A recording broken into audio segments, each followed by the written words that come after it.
बिस्मिल्लाहिर्रहमानिर्रहीम, अस्सलाम वालेकुम, गुड इवनिंग एंड नमस्कार टू एवरीवन। मैं हूं फ़खर यूसुफजई और आप देख रहे हैं debate with Fakhar. Debate with Fakhar में आज बात होगी, बहुत सारी चीज़ों के ऊपर बात करनी है। लेकिन एक जो मुझे डेवलपमेंट आई इंडिया पाकिस्तान की, तो हम अक्सर बात करते हैं, बल्कि शायद बहुत ज़्यादा हम बात करते हैं। लेकिन आज बात करेंगे बांग्लादेश के हवाले से भी। उनके हवाले से इसलिए कह रहा हूँ कि उनके पासपोर्ट में कुछ तब्दीली आई है। आया बांग्लादेश ने रिकग्नाइज कर लिया इसराइल को, या मतलब कहानी कुछ और है? इस हवाले से बात करेंगे, क्योंकि पिछले 1-2 सालों से हम लोग देख रहे हैं कि ये चीज़ बहुत ज़्यादा ट्रेंडिंग है। बहुत ज़्यादा मुस्लिम ममालिक जो है वो रिकग्नाइज कर रहे हैं इसराइल को। पाकिस्तान के हवाले से भी मैं अक्सर बात करता रहता हूँ, और मैंने ये प्रोडिक्शन दी भी है 1-2 माह पहले कि पाकिस्तान करेगा, not right now but may be in near future. क्योंकि सऊदी अरेबिया और इस तरह के लोग ऑलरेडी, मतलब ओपनली तो उन्होंने नहीं किया, मतलब पब्लिकली मैं कहूंगा, लेकिन इंटरनल जो उनके हैं वो काफ़ी अच्छे उनके ताल्लुकात हैं इस हवाले से। और आजकल इसराइल की बात सिर्फ इस वजह से नहीं हो रही, क्योंकि जो अभी कुछ दिन पहले हुआ वहाँ पर इसराइल के फ़लस्तीन के अंदर जो मसला हुआ फ़लस्तीन और इसराइल के दरमियान, बहुत ज़्यादा उसका लॉस हुआ। उसके ऊपर भी हम अक्सर बात करते रहते हैं कि कुछ लोग इसराइल के साथ खड़े थे, कुछ लोग जो हैं वो फ़लस्तीन के लोगों के साथ खड़े थे, और कुछ ये कहते हैं हमारे दोस्त कि भाई हम हमास के ख़िलाफ़ खड़े हैं, हम फ़लस्तीनियों के ख़िलाफ़ नहीं खड़े, हम हमास के ख़िलाफ़ इसराइल के साथ खड़े, क्योंकि हम हमास को नहीं मानते। हम इसराइल को और फ़लस्तीन को तो मानते हैं, लेकिन हमास को हम नहीं मानते।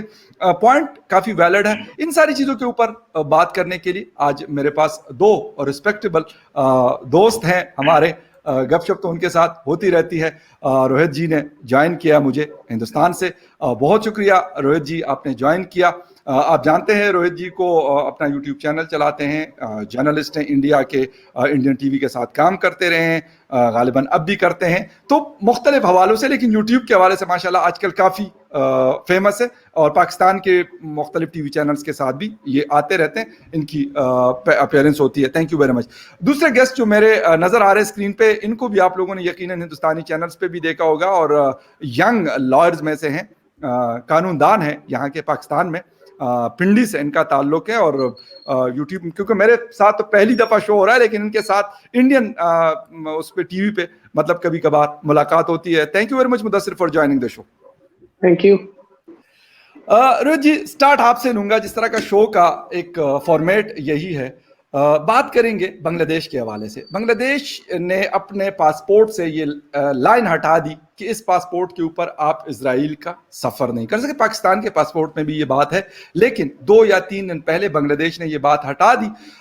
उसके ऊपर कुछ, मतलब उनकी फॉरेन मिनिस्ट्री ने कुछ बातें कही भी हैं, उनकी जो फॉरेन ऑफिस है उनकी एक स्टेटमेंट भी आई है, लेकिन फिर भी लोग कह रहे हैं, और इसराइल की तरफ से भी एक स्टेटमेंट आई है कि हम इसको वेलकम करते हैं कि यार उन्होंने इसराइल का सफ़र करने के लिए अपने लोगों को अलाउ किया और हमारे लोगों को। हालांकि कहानी कुछ और है। मेरा ख्याल आप उनसे अवेयर होंगे कि लोग इसको ये रंग दे रहे हैं कि शायद उन्होंने रिकग्नाइज कर लिया, जिस तरह अबू धाबी ने, जॉर्डन ने और मुख्तलिफ कंट्रीज ने किया है।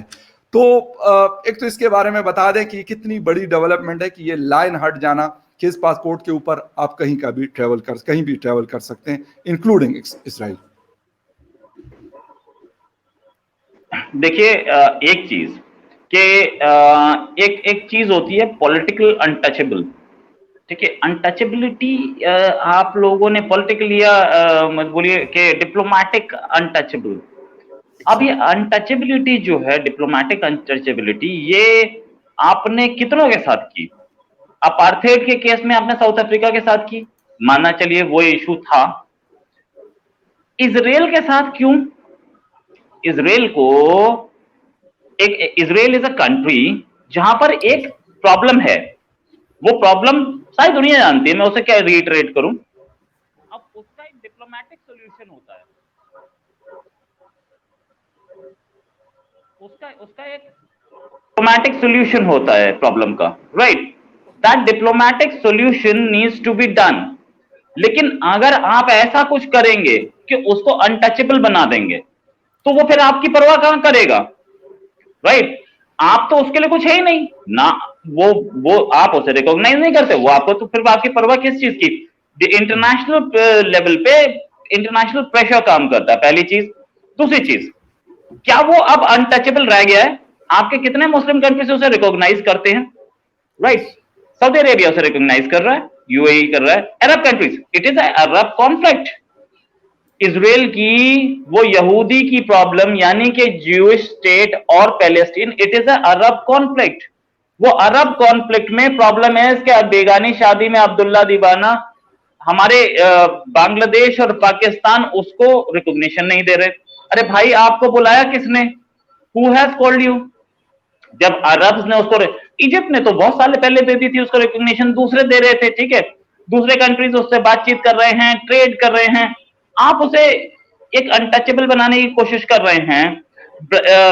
Bangladesh is a developing country and a fastest developing country, one of the fastest developing countries. India से और पाकिस्तान से दोनों से बेटर डेवलपमेंट लेके चल रहा है इस समय। वो अपनी जीडीपी लेवल, जीडीपी पे बात करें या आप उसकी इन्वेस्टमेंट पे बात करें, किसी भी चीज पे बात करें, राइट, पाकिस्तान हमसे, इंडिया और पाकिस्तान दोनों से बेटर उसका polio development, polio immunisation plan है जिसकी जिसकी तारीफ डब्ल्यूएचओ ने भी की। मैं और 10 चीजें बता सकता हूं, राइट। तो वो बांग्लादेश इज अ कंट्री जिसको जिसको मतलब इंडिया और पाकिस्तान दोनों के दोनों आप जलन की नजर से देखते हैं। वो अगर अपने आप को इस्लामिक कंट्री से सेक्युलर कंट्री उसने बनाया और वो इजराइल से बेटर रिलेशन चाह रहा है, वो चाह रहा है कि मैं डेवलपमेंट को एक अपनी रिलीजन को साइड में रखूं, अपने घरों में आप रिलीजन को देखिए, लेकिन वो ये चाह रहा है कि मेरी डेवलपमेंट हो और मैं डेवलपमेंट करूं। उसके उसके और भी बहुत सारे प्लान्स हैं जिनको अक्रॉस द वर्ल्ड जिनकी तारीफ की जाती है, राइट, साइक्लोन मैनेजमेंट हो या कुछ भी हो। लेकिन अगर वो चाह रहा है तो इसमें गलत क्या है? भाई इंडिया का भी इजराइल से रिलेशन नहीं था, बहुत अच्छे नहीं थे, पैलेस्टीन से बहुत अच्छे नहीं थे जी, पैलेस्टीन की एम्बेसी खुली राजीव गांधी के दौर में, राइट। तो हम लोगों ने भी अपने रिलेशंस बनाए हैं, वर्ल्ड के सारे कंट्रीज ने इससे बनाए हैं। हम लोग भी पहले सोवियत यूनियन के ज्यादा करीबी हुआ करते थे, अब अमेरिका से भी अच्छे रिलेशंस हैं हमारे। तो आपके इंटरनेशनल रिलेशंस जरूरी हैं, और आप इंटरनेशनल रिलेशंस किसी एक रिलीजन के बेसिस पे, आप एक इस्लामिक कंट्री हैं, इस बेसिस पे आप इजराइल से रिलेशंस नहीं बनाएंगे, राइट। तो ये आप ये भी सोचिए, क्या इस्लामिक कंट्रीज सारे मिलकर के रेस्ट ऑफ द वर्ल्ड को छोड़ सकते हैं? तो आप क्रिश्चियन कंट्रीज से मत बनाइए, वेटिकन से भी मत बनाइए, राइट। तो और अगर रेस्ट ऑफ द वर्ल्ड ने इस बेसिस पे आपका बायकॉट करना शुरू कर दिया, तो आप बोलेंगे हम एनर्जी काट सकते हैं, हम we hold petrol, we hold crude oil in our hands. अरे नहीं आप करते भाई, you are no more the biggest supplier, world का सबसे बड़ा crude producer is America and second largest is Russia.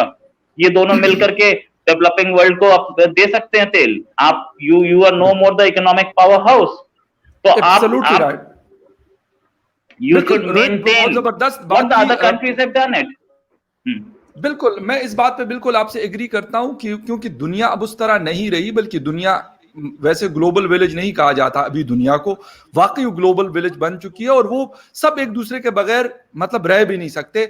जरूरी है अगर दुनिया के कोई भी मुल्क है तो लाजमी सी बात है वो दूसरे के किसी न किसी तौर से मतलब उसके ऊपर उसकी डिपेंडेंसी है। ऐसा नहीं हो सकता कि मैं कहूं कि यार पाकिस्तान की डिपेंडेंसी किसी के ऊपर नहीं है, या फिर हिंदुस्तान की डिपेंडेंसी किसी के ऊपर नहीं है, या इजराइल की डिपेंडेंसी किसी के ऊपर नहीं है। सबकी एक दूसरे के ऊपर डिपेंडेंसी रहती है, और इस वजह से फिर दुनिया जो है वो एक दूसरे से मतलब ताल्लुकात रखती है, और मुख्तलिफ चीजें जो है एक दूसरे के साथ शेयर करती है। अगर कोई मिसाल के तौर पर अगर सऊदी अरेबिया के पास क्रूड ऑयल है, तो दुनिया के अमेरिका के पास बहुत अच्छी टेक्नोलॉजीज है उसको निकालने के लिए, तो नो डाउट सऊदी अरेबिया को अमेरिका की तरफ जाना पड़ता है, या जो यूरोपियन बहुत बड़ी बड़ी कंपनीज ऑयल एक्सप्लोरेशन करती हैं तो यकीनन वो वहां पे जाती हैं।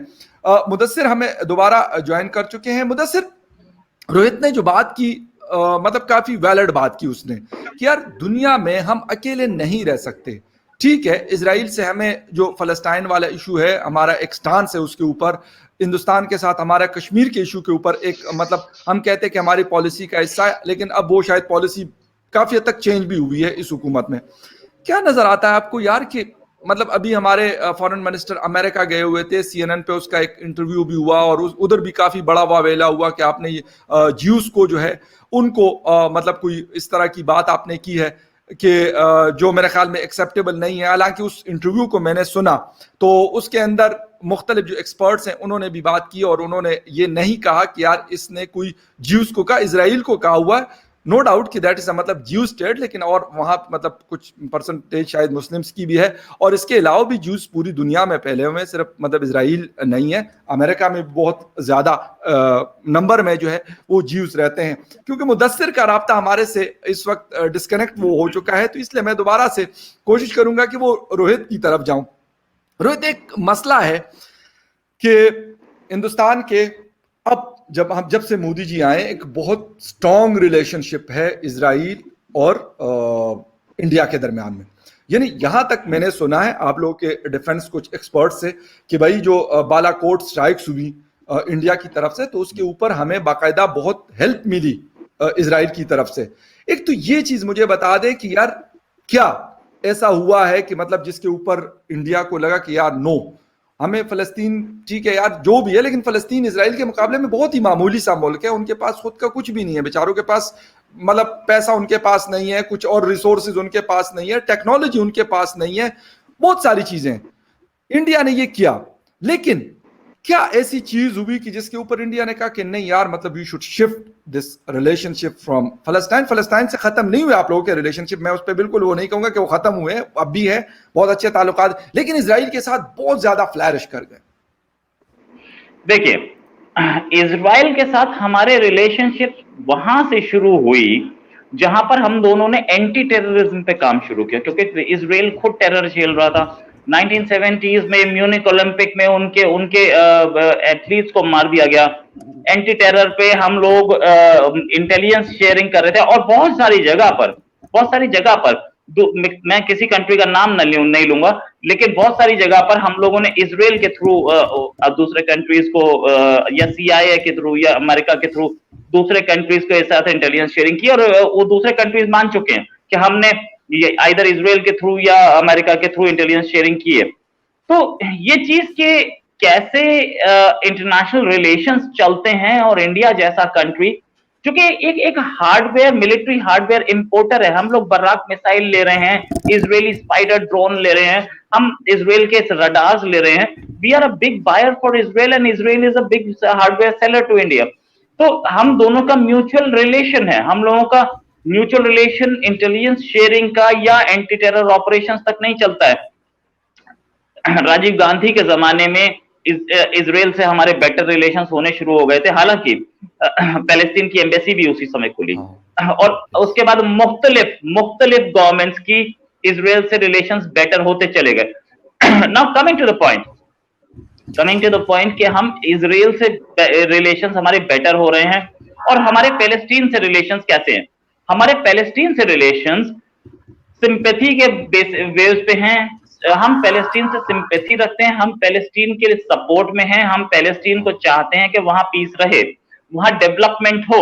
लेकिन पैलेस्टीन अगर हमास मिसाइल मारना शुरू कर देगा इजराइल पे, तो we do not support it. We support development and positive development, right? India हमेशा से ये बोलता रहा है, और इजराइल से हम लोगों के दूसरे तरीके के रिलेशंस है। We have international relations, we have economic relations, we have that defence relations. हम उनसे हार्डवेयर लेते हैं भाई, बड़े बड़े हम लोगों के पास अच्छे अच्छे उनके बराक मिसाइल हमारे पास बड़ी अच्छी मिसाइल है जो उन्होंने हमें दी है।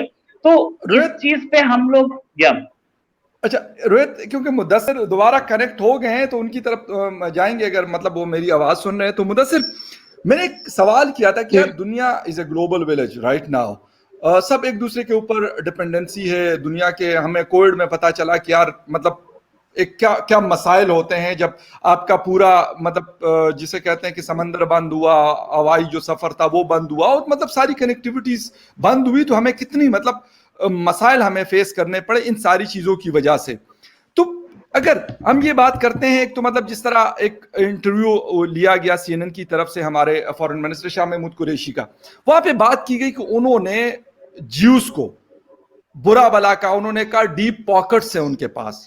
एक तो उसके ऊपर अपना एक मतलब शॉर्ट सा कमेंट करना है कि आया बात यही थी जो मतलब लोग कर रहे हैं कि यार उसने ये बात यहूदियों के बारे में की है।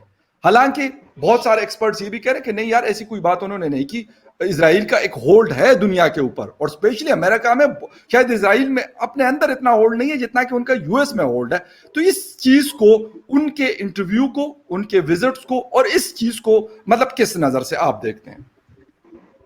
ओके, सबसे पहले तो ये जो एक शाह महमूद कुरैशी के अगेंस्ट था कि जी एंटी सेमिटिज्म, पीटीआई का स्पोक्स पर्सन नहीं हूँ, लेकिन मैं न्यूट्रली एक बात कहता हूँ कि देखिए, जिस तरह पाकिस्तान को या किसी मुस्लिम कंट्री को क्रिटिसाइज करना वो इस्लामोफोबिक नहीं हो जाता, या वो इस तरह इसराइल को क्रिटिसाइज करने से कोई एंटी सेमिटिज्म नहीं हो जाता। अब देखिए, अगर इंडिया पाकिस्तान को क्रिटिसाइज करता है क्योंकि हमारी एक टग ऑफ वॉर रहती है हमेशा, तो हम उसको इस्लामोफोबिया का नाम नहीं देते। हमें पता है हमारे पॉलिटिकल इश्यूज हैं जिस वजह से इंडिया हमें क्रिटिसाइज करता है, हम इंडिया को करते हैं। इंडिया के बाकी मुस्लिम कंट्रीज के साथ अच्छे रिलेशन है।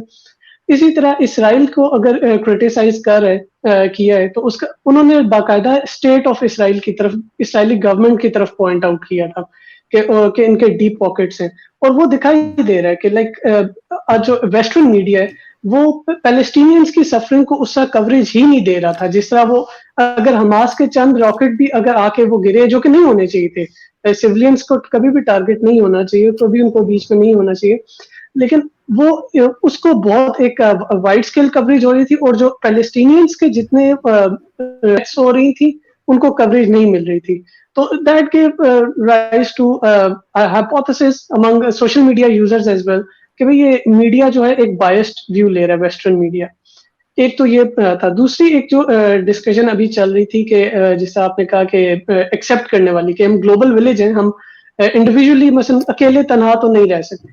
देखिए, एक्सेप्टेंस जो है मेरा ख्याल से कि जब एक 1967 की वॉर हो गई थी, हम आज भी हम जब रेफर करते हैं इसराइल और पैलेस्टाइन इशू की तरफ, तो हम कहते हैं कि जी वो जो 1967 से पहले जो एक ग्रीन लाइन, जिसको इंटरनेशनल कम्युनिटी उस टाइम भी बॉर्डर का दर्जा दे रही थी, कि जी वो होना चाहिए। तो मेरा ख्याल से कि जब आप उस टाइम के बाद से एक पॉजिटिव डिप्लोमेटिक एफर्ट्स शुरू हो जानी चाहिए थी, रिलेशंस कोल्ड नहीं रहने चाहिए थे, कुछ ना कुछ मोमेंटम होना शुरू हो जाना चाहिए था। कुछ कंट्रीज हैं जिन्होंने अंडरग्राउंड रखे रिलेशंस, फॉर एग्जांपल जैसे अजरबैजान है। अब पाकिस्तान के भी उसके साथ बहुत वार्म रिलेशंस हैं, और इसराइल के भी बहुत वार्म रिलेशंस हैं, टू द पॉइंट कि अजरबैजान के जो है उधर प्रेसिडेंट या फॉरेन मिनिस्टर, दोनों में से किसी एक का स्टेटमेंट था कि 90% हमारे रिलेशंस इसराइल के साथ अंडरग्राउंड है, बिकॉज हम उसको सरफेस लेवल पे नहीं रखते, बट दे एक्नॉलेज्ड कि वो रिलेशंस बड़े पॉजिटिव है इसराइल के साथ। तो आई थिंक इस तरह के जो मुस्लिम कंट्रीज हैं कि जिनके साथ इसराइल के बड़े पॉजिटिव रिलेशंस हैं, एक उनको फ्रंट पे रख के एक डिप्लोमेटिक चैनल रखा जा।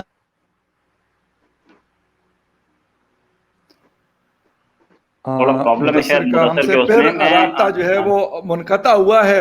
अच्छा रोहित, आज एक रिपोर्ट में पढ़ रहा था, अमेरिकन इंटेलिजेंस की तरफ से एक रिपोर्ट थी कि जिसमें उन्होंने कोविड के हवाले से उन्होंने एक बड़ी बातें की। बातें तो पहले भी हमने सुनी थी, लेकिन अब उन्होंने बड़ी सारी चीजें इस किस्म की दी हैं कि भाई ये वायरस जो है ये चाइना ने बनाकर और इससे मतलब लोगों को सबको रगड़ा दिया है।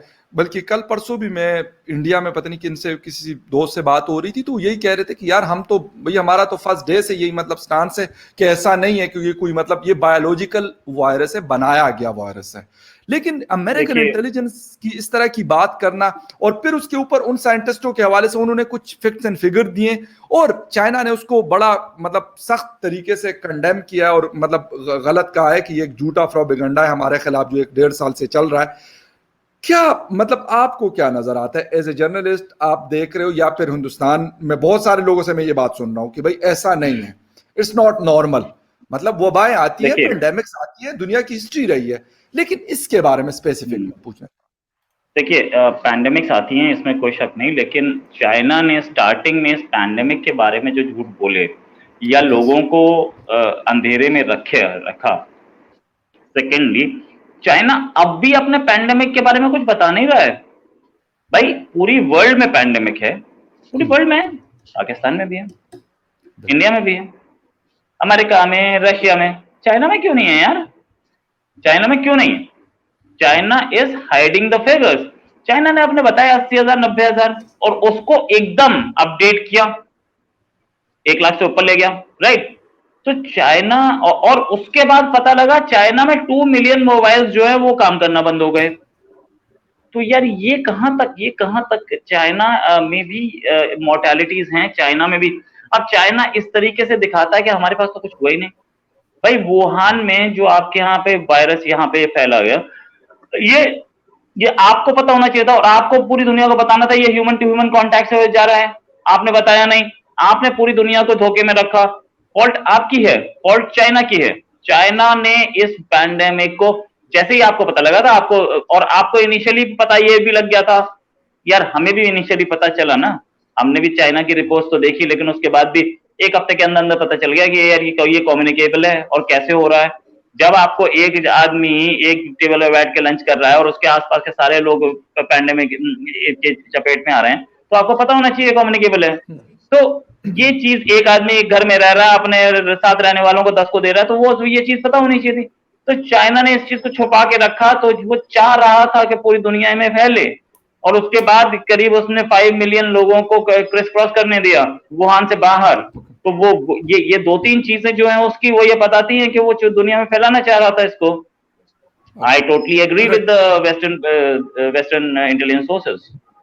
ओके, अच्छा, मतलब ऑन अ लाइट नोट, मतलब हमारे पास थोड़ा सा ही टाइम है। मुदस्सिर, आपका इंटरनेट असल में बार बार डिस्कनेक्ट हो जाता है, तो थोड़ा सा जो टेम्पो हमारा है डिस्कशन का वो I am sorry for that, लेकिन वो बार बार मैं कोशिश यही कर रहा होता हूँ कि एक बैलेंस हो जाए, कि आप और रोहित दोनों के साथ एक बैलेंस डिस्कशन हो जाए। लेकिन वो खैर कोई नहीं, टेक्निकल इश्यूज है, पता नहीं क्या प्रॉब्लम आ रही है कि हम तीनों के इंटरनेट में शायद मसला आ रहा है। मेरे वाले में भी बार बार मुझे ब्लैक फ्रेम मिल रहा है, रोहित का भी मुझे मिल रहा है। पता नहीं ये मेरी वजह से हो रहा है या उसके अपने वाले साइड पे कोई एंड पे कोई प्रॉब्लम है। अच्छा, अब मुदस्सिर भाई ने एक चीज बोली थी कि एंटीसेमिटिज्म। अब शाह महमूद कुरैशी ने जो बोला, अगर हम उसको एंटीसेमिटिज्म में ना लें तो हम कैसे लें? आर यू फाइटिंग इजराइल और you are fighting Jews? Because Israel does not have deep pockets. Deep pockets जो हमारे कुरैशी साहब बोल रहे थे, शाह महमूद कुरैशी, वो ये बोल रहे थे कि ज्यूज अमेरिका में इन्फ्लुएंशियल लॉबी है। ज्यूज जो है अमेरिका में न्यूज़पेपर्स होल्ड करते हैं, वहां पे बड़े बड़े बिजनेसमैन रखते हैं। TV channel if he was talking about Israel, तो उनको नहीं बोलना चाहिए था ना ये बात कहते हैं डीप पॉकेट्स। तो इसका मतलब एंटीसेमिटिज्म कहीं ना कहीं थी। दूसरी चीज, उससे एक दिन पहले ही आपकी पार्लियामेंट में जो हुआ था वो तो बिल्कुल शर्मसार कर देने वाली चीज थी। एक ने बोला कि भाई हिटलर ने इस यहूदियों को मारा और बहुत अच्छा काम किया, और दूसरे ने ये बोला कि हिटलर ने यहूदियों को मारा और हिटलर ने खुद ने बोला था कि मैंने यहूदी थोड़े इसलिए छोड़ दिए कि आपको पता लगे कि मैंने इन्हें क्यों मारा। हिटलर को हीरो बना दिया गया आपकी पार्लियामेंट में। तो मतलब ये तो मतलब I could not understand. Rohit उन दोनों के मैं आपको नाम बता देता हूँ। बिल्कुल, एक हमारे यहाँ खैर क्योंकि पिंडी से ताल्लुक है मुदस्सिर का, तो you will know about her, Kanwal Shozeb साहिबा 2013 में ये आई थी, और मतलब मैं कोई उसकी वो नहीं कर रहा हूँ, मतलब एज ए फीमेल मुझे किसी को राइट नहीं है, मतलब। लेकिन बहुत एक छोटे से स्केल से, मतलब छोटे छोटे शोज में आगे पीछे, मतलब हम बुला लेते थे या कोई और बुला लेता था, आ जाती थी। और यकीन करें, मतलब इवन कि उसको बात करने का एक मतलब नहीं पता था, क्योंकि टीवी का अपना एक तरीकाकार होता है, और आप जब वैसे आम लोग हैं तो उनको आम तरीके से बात करना और होती है। तो ये कंवल शोजेब साहिबा है, जिनको माशाल्लाह से ये पता भी नहीं है कि हिटलर साहब ने कोई इस किस्म की कहानियां, हिटलर ने जो भी किया होगा वो तो किया है ना, जो भी जेनोसाइड्स किए या जो भी किया वो एक अलग स्टोरी है। लेकिन ये वाली कहानी जो वो लेके बैठी हुई थी, हकीकत से उसका कोई ताल्लुक नहीं था। हिटलर ने नहीं कहा था, पता नहीं कहाँ कौन सी किताब से पढ़कर आई थी। अपने आप को कहती है कि मैं बहुत बड़ी पॉलिटिशियन भी हूँ, और पहले तो हमें यही बताती थी कि मैंने पाक स्टडीज में, जिस वक्त मैं मतलब मेरी मुलाकात रहती थी, अब तो अरसा हो गया नहीं मिला, तो कहती थी कि मैंने PhD शायद कंप्लीट कर लिया पाक स्टडीज में, कायद आजम की यूनिवर्सिटी से किससे, क्योंकि ये वो बात बता रहा हूँ जो खुद मुझे उसने बताई थी। ये वो साहिबा है। दूसरी थी जी आसमा कदीर साहिबा, जो कहती थी कि मुझे जिहाद पे भेजा जाए। ठीक है, तो मतलब दोनों को मैंने, आसमा कदीर साहिबा को तो खैर नहीं, उसको तो मैंने वैसे ही मतलब जर्नली मैंने PTI को टैग करके उनको कहा, मैंने कहा यार अगर कहते हो तो हम कोई चंदा वंदा इकट्ठा करके इनको हम भिजवा देते हैं, लेकिन ये जाने नहीं हमारे नहीं, मैं कह रहा हूँ इंडिया में एक तरीका है इसका कोई भी पार्लियामेंटेरियन अगर कोई गलत चीज बोल जाए तो स्पीकर इमीडिएटली बोलते हैं this will not go on record, expunged. और जिसको एक्सपंज कर दिया गया, जो रिकॉर्ड पे नहीं गया, उसको मीडिया प्रिंट नहीं कर सकता। सर बात ये दैट है, इज नॉट वो तो ये है कि हमारे माशाल्लाह से उस दिन गालिबन स्पीकर साहब भी जो अपने ओरिजिनल जो स्पीकर हैं असद कैसर, और उसके बाद फिर डिप्टी स्पीकर हमारे कासिम सूरी, और उसके बाद फिर तीसरे किसी सेनेटर को गालिबन उस दिन वो मेरे ख्याल वो कर रहे थे, मुझे जो थोड़ा सा याद है, बल्कि सॉरी इनके कोई और पार्लियामेंटेरियन है, सॉरी सेनेटर नहीं थे बल्कि पार्लियामेंटेरियन है इनके, वो उस वक्त मतलब एज ए स्पीकर वहां पे बैठे हुए थे। तो लाजमी बात है उनको खुद भी नहीं पता होगा, अगर पता होता तो उसी टाइम वो बता भी देता। ये तो बाद में मतलब लोगों ने जब देखा तो वो पता चला इन चीजों के बारे में। अच्छा, एक चीज ये है मुदस्सिर आपसे, क्योंकि वाइंड अप करेंगे थोड़ी देर में, एक चीज ये है कि आजकल मतलब मैं मुख्तलिफ चीजें मैंने खोली हुई हैं हमारी जितनी भी मीडिया की वेबसाइट्स है, तो उसमें मियां खलीफा बड़ी फेमस एक मॉडल रही है, और इस वक्त भी के मॉडल है। और जी जी मुदस्सिर, आपको आवाज आ रही है मेरी? फखर, अगर आप मेरी आवाज सुन पा रहे हैं तो माजरत, टेक्निकल इश्यूज की वजह से मैं आपकी आवाज नहीं सुन पा रहा हूँ। अच्छा, मुझे आपकी आवाज आ रही है, लेकिन मुझे नहीं पता कि आपकी आवाज मेरी आवाज आपको क्यों नहीं आ रही है, क्योंकि बड़ा एक इंटरेस्टिंग सा मजेदार सा क्वेश्चन था जो मियां खलीफा के हवाले से मैं पूछना चाह रहा था। मियां खलीफा के नाम पे आवाज आनी बंद हो गई। टिकटॉक अकाउंट उनका पाकिस्तान में बंद हुआ है, तो अच्छा, मतलब उसके ऊपर उन्होंने एक ट्वीट किया कि यार मुझे अफसोस है कि मेरा अकाउंट जो है वो पाकिस्तान में एक्सेस नहीं हो रहा टिकटॉक के ऊपर, लेकिन फिर भी मैं अपनी वीडियोस जो हैं वो पाकिस्तानियों के लिए स्पेशली अपने ट्विटर हैंडल के ऊपर डालूंगी, और वहां से जो मेरे चाहने वाले लोग हैं वो मुझे वहां से देख सकते हैं। ये मतलब एक बहुत बड़ी स्टोरी, और हमारे एक दो टीवी चैनल्स ने, मतलब यार नेशनल मीडिया में से 2-3 बड़े चैनल्स हैं, उन्होंने बाकायदा इसकी ब्रेकिंग एवाई चलाई है। अच्छा, आपको एक चीज बताऊं, ये इंडिया का एक एक्सपीरियंस है। एक्सपीरियंस ये है कि आप जितना रोकेंगे किसी चीज को उतना इलीगल काम होगा। जहां पे भी कंट्री में हमारे यहाँ जहां पे प्रोहिबिशन लगी है, वहां इलीगल शराब बिकती है, और उससे ज्यादा बिकती है जितनी पहले बिकती थी, राइट? तो आप जिस चीज को रोकने की कोशिश करेंगे ना, वो चीज ज्यादा बढ़ेगी। आप किसी चीज पे मॉरल पुलिसिंग ना लगाएं। अब इस्लाम के नाम पे आप मियां खलीफा पे लगा देंगे, तो क्या आपके कंट्री में मियां खलीफा पे बैन हो गया, सारी लेडीज बुर्का पहन के चलनी शुरू हो गई, क्या पाकिस्तान में लड़कियों के साथ छेड़छाड़ बंद हो जाती है, रेप बंद हो जाते हैं? नहीं ना, क्राइम कंटिन्यूज, राइट, और बल्कि और ज्यादा होता है। तो इसीलिए मैं कह रहा हूं कि भाई किसी चीज को रोकिए मत। आपके कंट्री में अब वो आपके प्राइम मिनिस्टर ने एक बहुत मॉरल वाली बात बोली, आज से करीब मैं बोलूंगा 3-4 महीने पहले एक इंटरव्यू दिया था समा टीवी को या किसी को, बोले कि वेस्टर्न इन्फ्लुएंस से और हॉलीवुड और बॉलीवुड की इन्फ्लुएंस की वजह से मेरे कंट्रीज में डिवोर्स बढ़ रहे हैं। अच्छा, ये स्टेटमेंट किसके मुंह से आया जिसकी खुद की तीसरी शादी है, 2 डिवोर्स हो चुके?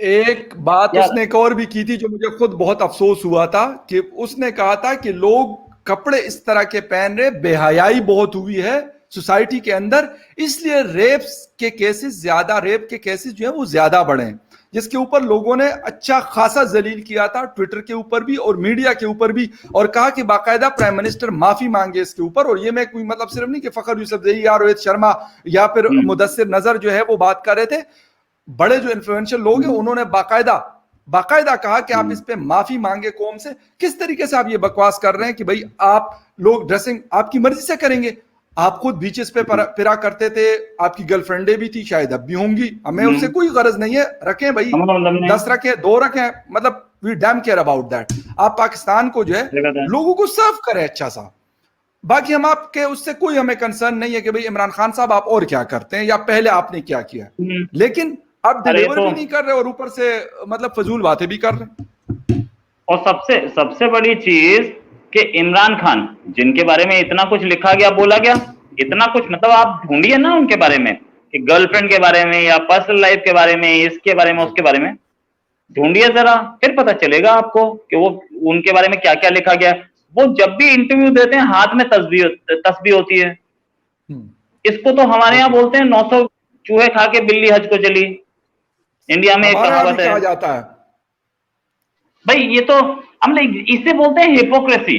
और ये हिपोक्रेसी जब तक एक सोसाइटी में रहेगी, मैं अमेरिकन सोसाइटी या यूरोपियन सोसाइटी को इसलिए पसंद करता हूँ, आप एक बार जरा थोड़ा ना डीपली उन सोसाइटीज को देखिए। वो सोसाइटी हमसे ज्यादा मॉरल्स वाली हैं। उस सोसाइटी में हमसे ज्यादा ओपननेस है, हमसे ज्यादा मॉरल्स वाली हैं आजकल।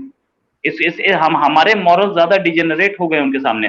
हमारे यहाँ फार्म हाउसेस में क्या हो रहा है आप जरा एक बार देख लीजिए, शर्म आ जाएगी आपको, राइट। और यहाँ उनके यहाँ कम से कम ओपन तो है, उनके यहाँ सब कुछ ओपन है। और उनके रोहित, उनके अंदर मुनाफिकत नहीं है। अगर वो कोई मतलब शराब पीता है वो पीता है, कोई और काम करता है तो वो करता है, या फिर नहीं करता, या फिर नहीं करता। वो कहते हैं भाई नहीं करता सो नहीं करता, खत्म हो गई बात, किसी को इससे क्या। लेकिन जो करता है वो कहता है मैं करता हूं भाई, किसी को क्या। हमारे यहाँ सबसे बड़ा इशू ये है कि हम कहते हैं कि हम करें भी लेकिन हम चुपे भी रहें। हम आगे लोगों के सामने कुछ और तरीके से नजर आएंगे, हम कहेंगे कि नहीं जी हम तो भाई बड़े मतलब पत्नी 15-20-30 हज भी लोग कर जाते हैं, पत्नी 200-200 उम्रे कर जाते हैं, लेकिन बाकी जो 2 नंबरियां होती हैं वो उनकी टॉप पे होती हैं। रोहित जी, मुदस्सिर से भी राब्ता नहीं हो पा रहा, क्योंकि मैं एक सवाल मियां खलीफा वाला उससे पूछना इसलिए चाह रहा था कि शायद वो भी मतलब टिकटॉक यूज तो नहीं करते, बड़े मतलब बैलेंस किस्म के आदमी हैं, यंग लॉयर हैं, लेकिन फिर भी मैंने कहा पूछ लेता हूं कि यार आप कोई अगर यूज करते हैं, क्योंकि मैं खुद टिकटॉक यूज नहीं करता, लेकिन स्टोरी मैंने पढ़ी तो क्योंकि पाकिस्तानी बड़े परेशान हैं कि उनके टिकटॉक अकाउंट को बंद कर दिया गया है, तो इस वजह से मैंने कहा कि उससे भी पूछूंगा कि यार कोई कानूनी रास्ता है कि नहीं है इस हवाले से। लेकिन उनसे बात हमारी नहीं हो सकी, अनफॉर्चुनेटली उनको मौका इसलिए नहीं मिल सका क्योंकि वो बार बार उनका डिस्कनेक्ट हो रहा था। तो शो में मैं और रोहित जो गपशप हम लोगों की होती है, कोशिश हमने की कि वो आप लोगों के साथ शेयर कर लें। Rohit, thank you very much for joining the show. Hopefully किसी और टाइम करेंगे, मुदस्सिर को भी बुलाएंगे अगर लेकिन उनसे स्पेशली कहेंगे कि यार इंटरनेट कनेक्शन को पहले आप मेक श्योर कर लें कि आपका बार बार डिस्कनेक्ट ना हो, कि बैलेंस हमारी डिस्कशन हो जाए। लेकिन फिर भी बड़ा अच्छा लगा, बड़ा मजा आया। Thank you very much Rohit ji, आपने ज्वाइन किया। Thank you very much viewers for joining debate with Fakhar Yousafzai. Take care and bye.